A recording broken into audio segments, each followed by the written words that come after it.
a otra parte. ¿Qué han hecho los fabricantes de equipos para adaptarse a lo que nos viene? Bueno, pues fijaros, estos son datos sacados de dos sistemas de VRV, sistemas de volumen de refrigerante variable. Como sabéis, en el VRV el fluido caloportador es el refrigerante y son sistemas que han tenido un incremento muy importante de uso. ¿Por qué? ¿Me da otra vez la luz? Porque hasta que salieron los sistemas VRV, normalmente, si nosotros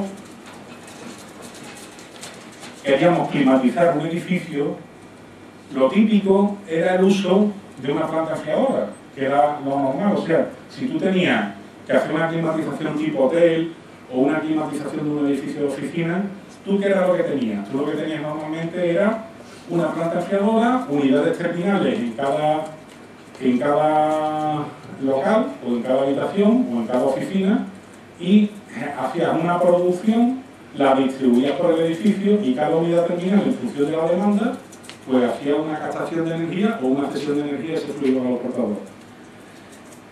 Eso se hacía, como os digo, con agua y también se hacía con aire. Seguramente, o posiblemente alguno de vosotros ha conocido las famosas máquinas o equipos multizonas, que eran unidades de tratamiento de aire que tenían varias bocas o varias conexiones que podían atender a diferentes servicios. El problema que tiene o que tenía ese tipo de servicios, ¿cuál era? Había principalmente dos problemas. Uno era que eran complejos de instalar. O sea, que cuando tú modificabas por las condiciones del edificio el trazado de tubería, solías tener problemas por las pérdidas de carga que se generaban en el transporte del fluido, te descompensaban un poco el uso. Pero el principal problema era que el factor de transporte había en muchas ocasiones que estaba totalmente descentrado respecto al factor de producción. O sea, tú tenías un equipo de 100.000 frigorías y resulta que para trabajar con ese equipo tenías que tener una bomba de agua que tenía que mover 20.000 litros de agua a la hora. Porque tú trabajabas con un salto térmico de 5 grados y eso eran las 100.000 frigorías que tú te estabas llevando, que tú estabas aportando. Y te daba igual que aquí hubiera un usuario que hubiese 20. Tú movías constantemente 20.000 litros de agua. Y te daba igual que la unidad de producción estuviese al 20% o estuviese al 100%. Tú movías 20.000 litros de agua. ¿Qué es lo que pasa? Que cuando llegan los sistemas de volumen de refrigerante variable, el factor de producción y el factor de transporte es el mismo, es el compresor. Y si genera más energía, el compresor vehicula más fluido caloportador. Y si genera menos energía, el compresor vehicula menos fluido caloportador. ¿Eso qué implica? Eso implica que el factor de transporte y el factor de producción van juntos. Y si hay un usuario, pues tú tienes un factor de transporte y de producción reducido. Y si hay todos los usuarios del edificio, el factor de transporte y el factor de producción suben. ¿Hasta dónde? Pues hasta donde demande. Bien, ¿cuándo aparece ese tipo de productos? Aparecen aquí en España como equipos, con equipos inverter. Previamente se habían incorporado algunos equipos, aunque se utilizaron poco, que eran estándar, que lo que hacían era cambiar la volumetría del compresor. Y aparecen con una unidad en el año 92 que se llamaban, estas son las primeras inverter que aparecen, las 5 caballos, las 8 caballos y las 10 caballos. Fijaros en un detalle: refrigerante R22, carga de refrigerante de un sistema para 25.000 kilocalorías o 28 kilovatios de potencia térmica, 17,7 kilos de refrigerante. En el año 2012, la misma máquina, una RXQ 10T, 28 kilovatios de potencia térmica. Carga de refrigerante R410A, un refrigerante que no tiene ODP, o sea, potencial de ODP nulo. Carga de refrigerante 6 kilos. O sea, el fabricante se ha reestructurado para adaptarse a lo que hay. Poca carga de refrigerante y un refrigerante, digamos, más favorable con el medio ambiente. Ojo, no solo refrigerante. ¿Cuál es otro de los elementos contaminantes de los equipos?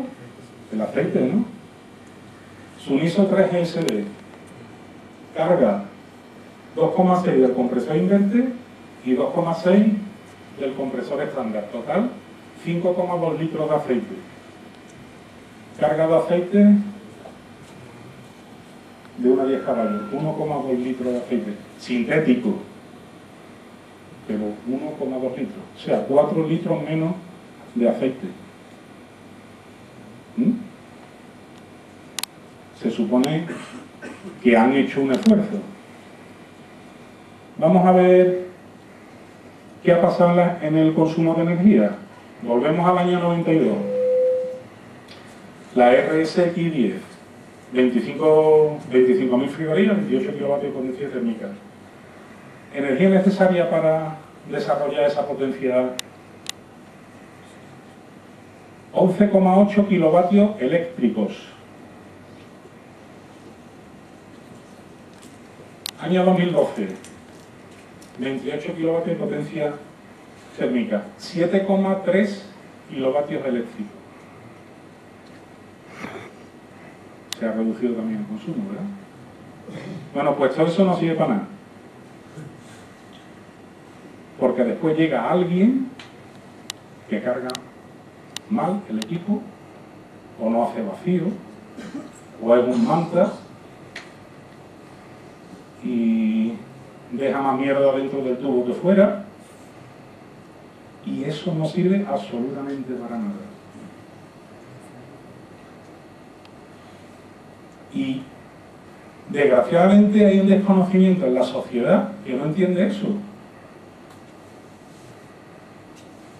Que se gastan el dinero en un equipo magnífico y después no se gastan muy poco dinero en una instalación adecuada o un mantenimiento adecuado.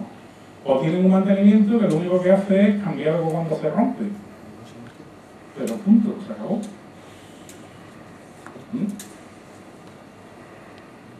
Esto es lo que se ha hecho, que ha sido importante, pero que no vale si no está acompañado por el brazo de ejecutor, que somos los que estamos aquí.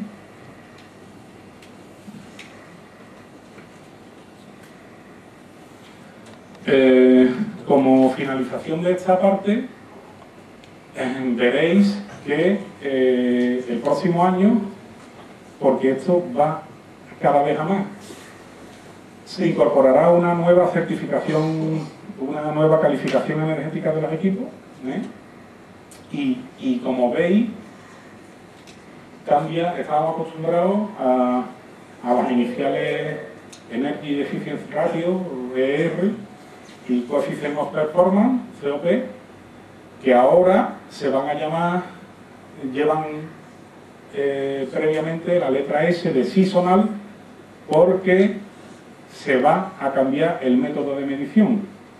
¿Por qué se cambia el método de medición? El método de medición se cambia principalmente por dos aspectos. Uno, para adecuarse a eso, prácticamente todos los equipos van a ser de accionamiento variable, normalmente inverter. Primero. Y segundo, porque está archidemostrado que los equipos no están siempre funcionando al 100%. O sea, cuando se hace el diseño de una instalación y se determina que ese espacio necesita una carga térmica de 2000 vatios, esos 2000 vatios no son siempre. Esos 2000 vatios son en la punta, o sea, cuando se establecen las condiciones más desfavorables. Pero el resto del año está funcionando en otras condiciones. Habrá veces que necesite 700, habrá veces que necesite 1300 y habrá veces que necesite 2000. Si disponemos de un equipo todo o nada, la consecución de esa potencia se hará con un sobreincremento de consumo de energía. Si disponemos de un equipo que se adapta a esa demanda, conseguiremos establecer esa potencia instantánea en cada momento con el consumo de energía adecuado. ¿Recordáis lo que os estuve comentando antes del factor de producción y el factor de transporte? La unidad enfriadora sería muy eficiente cuando iba al 100% porque el factor de transporte iba adecuado al factor de producción, pero sería muy deficiente cuando la unidad estaba funcionando al 20%. ¿Por qué? Pues porque estaba totalmente descompensado el factor de transporte del factor de producción. Incluso llegaría a haber momentos en la instalación en que habría más consumo en transporte de energía que en producción propia de energía, cosa que ocurre desgraciadamente en muchas instalaciones. Bueno, pues esta es la clasificación energética. Solamente dos detalles. Una, se incorpora, como veis, el nivel sonoro, tanto interno como externo. Dos, en calefacción se establecen zonas. O sea, fijaros que hay una zona, que son las zonas más frías, que tienen un valor, y otras zonas que son más cálidas, que tienen otro valor, ¿de acuerdo? Mientras que la clasificación es fija en refrigeración, es variable en el modo de calefacción. El de la tecnología en los equipos. La tecnología en los equipos, pues, no se llega a reducir el consumo, como habéis visto, de 4 kilovatios porque sí, ¿no? Y además estoy seguro de que cualquiera de vosotros sabría apreciar cómo han cambiado los equipos. Por ejemplo, ¿son iguales las aletas de aluminio de un intercambiador de ahora del de hace 20 años? Las aletas. ¿Son iguales los tubos? ¿Hay la misma distancia de una aleta a otra aleta? Los intercambiadores hasta hace 20 años prácticamente todos eran rectos. Hoy tenemos intercambiadores que hacen L, que hacen U, que hacen círculo. Todo eso son mejoras de rendimiento. Los intercambiadores son como los pulmones en una persona. Hacen la transferencia de calor del refrigerante al aire. Mientras mejor consigan hacer esa transferencia, menor cantidad de energía necesitaré yo para hacer esa transferencia. O menos caudal másico de refrigerante tengo que desplazar. O sea, son factores que intervienen en el descenso del consumo de energía. Son factores que nos permiten, cualquiera que también lleve mucho tiempo en esto, por allí he visto antes a Merino, ¿no? ¿Cómo eran las máquinas que se montaron en los remedios? ¿Contra qué refrigeraban? ¿O contra qué condensaban? Bombas de torre, o sea, contra torre. ¿Por qué? Pues porque no teníamos intercambiadores que cuando pasábamos de 35 a 40 grados se morían. Y había que trabajar con torres de enfriamiento. Las primeras bombas de calor que tuvimos, cuando bajábamos de 6 y 7 grados, se morían. No eran capaces de sacar calor, había que ponerle resistencia de apoyo. Hoy, aquí, con cualquier máquina de las que hay en el mercado, no creo que a nadie se le ocurre, ¿estáis colocando mucha resistencia de apoyo en la bomba de calor? ¿Por qué? Pues porque han mejorado la capacidad de transferencia de los intercambiadores. Los compresores han evolucionado muchísimo, principalmente en su estructura. Hemos pasado, los alternativos ya prácticamente casi que no se usan. Casi todo lo que tenemos, primero en pequeña potencia, son rotativos, con la incorporación del swing. En mediana potencia, los scroll, más o menos desarrollados. En altas potencias, los tornillos, que son los campeones, y ya en muy altas potencias, centrífugos. Pero han evolucionado totalmente. En un compresor de tornillos hay prácticamente una pieza móvil. que es el rotor. Y para usted contar, después están los dos satélites que van de acompañamiento, pero no hay, como en un compresor alternativo, un cigüeñal, bielas, pistones, que todo eso era rozamiento y pérdida de calor. ¿No? Pues esa mejora. El accionamiento, los inverters. Igual. ¿Qué me pasaba a mí? ¿Le puedo dar un momento? ¿Qué me pasaba a mí con los sistemas clásicos de climatización? Con un sistema clásico y típico de climatización, yo quería conseguir un valor de temperatura en un tiempo determinado. O sea, yo quería conseguir esta línea de temperatura. Y el único modo de conseguir esa línea de temperatura que tenía era parando y arrancando el compresor. O sea, no tenía otra solución. Si se me iba la temperatura, arrancaba el compresor, me bajaba la temperatura y cortaba. Subía la temperatura, arrancaba el compresor y otra vez para abajo. Subía la temperatura, arrancaba otro compresor y otra vez para arriba. Y una pregunta, ¿consumía lo mismo tu equipo aquí que aquí?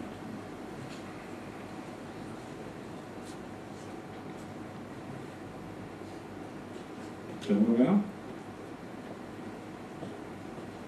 ¿Qué ha hecho el inverter? El inverter lo que ha hecho es regular la velocidad. O sea, hemos pasado de un coche que la única manera que teníamos de ir de Sevilla a Madrid es un coche que solo podía ir o a 100 o a estar parado. Si tú necesitabas llegar a Madrid en 10 horas, tú tenías que estar media hora a 100 y media hora parado, otra media hora a 100, otra media hora parado, otra media hora a 100, otra hora media parado. A un coche que ahora puede coger, arranca y fija la velocidad para alcanzar el objetivo en el momento que determina. ¿Cómo hacemos eso? ¿Cómo puedo modificar la potencia entregada? O sea, ¿qué es lo que tengo que hacer? Tengo que modificar la cantidad de refrigerante. ¿Y cómo puedo modificar la cantidad de refrigerante? Bajando las revoluciones del motor, poner menos volumen. Menos cilindros, o sea, menos capacidad, digamos, o menos velocidad de giro de ese motor, ¿no? Es lo que sería el régimen o el caudal máximo de movimiento, que estaría determinado por la velocidad o el número de cilindros o el volumen de esos cilindros. O sea, en un compresor de tornillo, ¿qué es lo que hacemos? Aumentamos o disminuimos el volumen del cilindro. En un multicilíndrico o en un equipo multicompresor, ¿qué hacemos? Arrancamos más o menos compresores. Tenemos una enfriadora que tiene 5 compresores, 6 compresores, pues arrancamos más compresores o menos compresores. Y en un equipo inverter, ¿qué hacemos? Con un equipo inverter lo que hacemos es que giramos a más velocidad o a menos velocidad. ¿Vale? Son las 3 maneras que tenemos para conseguir eso. Entonces, ¿qué es lo que hacemos con el inverter? Con el inverter hacemos una cosa muy simple. Partimos de que la velocidad de giro de un motor está determinado por la frecuencia multiplicado por un factor fijo dividido por el número de pares de polos, ¿no? Y un detalle que lo acompañe, que es la expansión. Bueno, esa es la segunda parte. Muy bien apuntado, por cierto. Porque hay quien coge y pone un inverter y después, para regular todo el refrigerante, pone un pedazo alambre. En vez de poner una válvula de expansión termostática, porque ya que está gastado el dinero en un inverter, acompáñalo. ¿Qué es lo que hacemos nosotros? ¿A dónde podemos acceder? Aquí, a la frecuencia. ¿Qué es lo que hacemos con el inverter? Pues lo que hacemos es, tomamos de la red un valor de frecuencia determinado, lo transformamos en un valor de continua y después le damos un valor de frecuencia para conseguir la velocidad de giro que está demandando el sistema. Claro que eso es muy fácil de decir, pero es más complicado de hacer. Es más complicado de hacer y también es más complicado de evaluar por parte del técnico de servicio, ¿no? Porque antes todo era, le falta gas, y ahora todo es, esto tendrá la placa mala.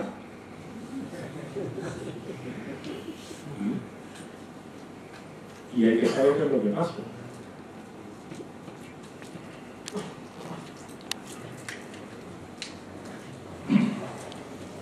Bien.